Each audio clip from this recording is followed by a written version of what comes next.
नमस्कार, मैं मिथिलेश कुमार यादव, सहायक अध्यापक, उच्च प्राथमिक विद्यालय गोपाल नगर रेवती, बलिया, उत्तर प्रदेश। तो बच्चों में पिछली कड़ी में आप लोगों को परिमेय संख्याओं को का छोटा बड़ा कैसे ज्ञात करते हुए बता दिया हूँ। उसी कड़ी को आगे बढ़ाते हुए हम दो परिमेय संख्याओं की समानता की जांच कैसे करेंगे उसके बारे में आज सीखेंगे। तो हम मान लेते हैं कि a बाई बी और c बाई डी दो परिमेय संख्याएं हैं। तो इनके समान होने का प्रतिबंध यही है कि a गुणे डी बराबर c गुणे डी, अर्थात इस परिमेय संख्या के हर का इसके अंश में जो गुणनफल होगा इतना हो जाएगा, इस परिमेय संख्या का हर का इसके अंश में गुणनफल इतना हो जाएगा। अगर ये दोनों बराबर हैं तो ये दोनों परिमेय संख्या क्या होंगी, समान होंगी। तो इसको हम एक एग्जाम्पल लेके समझाते हैं। जैसे मान लीजिए कोई एक एग्जाम्पल है 8/12 और 30/45 की समानता की जांच कीजिए। तो जैसे हम इन दोनों परिमेय संख्या को हमने यहाँ लिख लिया।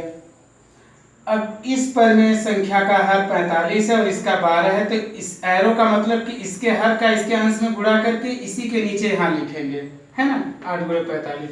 इसका हर 12 है तो इसका गुणा हम इसमें करके ठीक इसी के नीचे ऐसे लिखेंगे, इतना आ गया। अब देखो दोनों क्या होंगे, 360 बराबर हुए कि नहीं। इसका मतलब कि ये दोनों परिमेय संख्या क्या है, समान है। तो यहाँ लिख देंगे आता 8/12 और 30/45 समान परिमेय संख्याएं हैं। तो मैं आपको पिछली कड़ी में बता चुका हूँ कि अगर परिमेय संख्याओं की तुलना करनी हो, छोटा बड़ा या समान ज्ञात करना हो, तो अगर उसके हर में ऋण चिन्ह हो तो उसको हम क्या बना लेंगे, धनात्मक बना लेंगे। तो जैसे कि एग्जाम्पल और ले लेते हैं, -8/14 और 12/-21। तो ठीक है, -8/14 इसका हर क्या है, देख रहे हैं धनात्मक है, धन 14, लेकिन इस परिमेय संख्या का हर क्या है, ऋणात्मक है, -21। तो हम पहले इसको क्या बना लेंगे, धनात्मक। तो इस हर का चिन्ह क्या है, माइनस, तो इस माइनस से हम अंश में भी गुणा कर लेंगे और हर में भी गुणा कर लेंगे।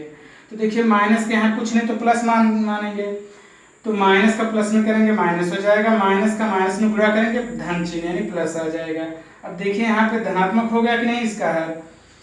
अब इन दोनों परिमेय संख्याओं का हर धनात्मक है तो अब इसकी समानता हम आसानी से ज्ञात कर सकते हैं।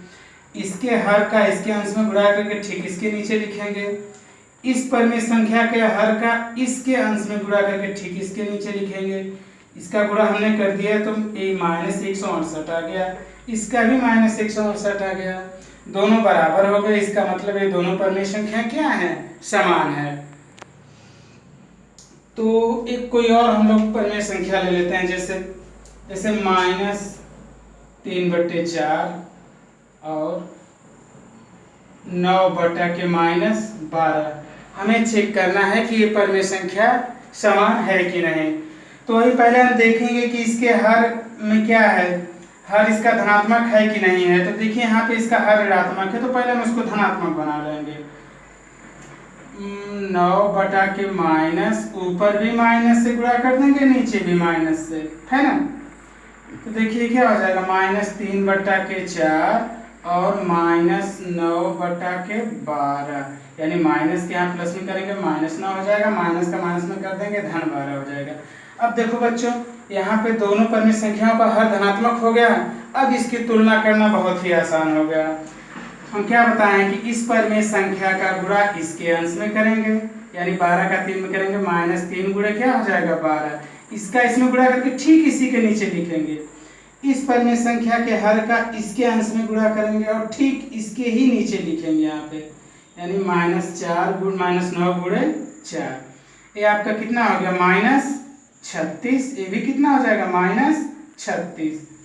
देख रहे हैं दोनों का मान बराबर आया, अतः ये दोनों परिमेय संख्याएं क्या हैं, समान है। यानी यहाँ पे लिख देंगे हम, अतः -3/4 और 9/-12 क्या है, समान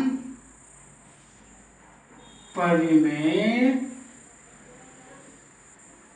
संख्या है। तो बच्चों किन्हीं दो परिमेय संख्याओं की समानता का ज्ञान तुलना करना बहुत ही आसान है। तो मुझे उम्मीद नहीं, पूरा विश्वास है कि ये मेथड आप लोगों को बहुत ही अच्छी तरह समझ में आया होगा।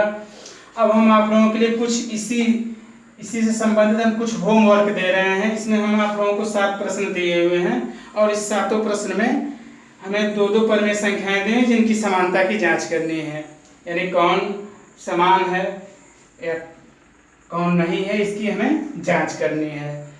तो ये होमवर्क दिया गया है, इसे आप लोग हल करोगे और ग्रुप में हल करके ग्रुप में शेयर करोगे।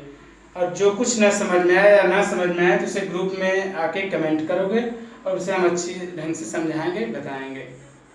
ठीक है, ओके, नमस्कार।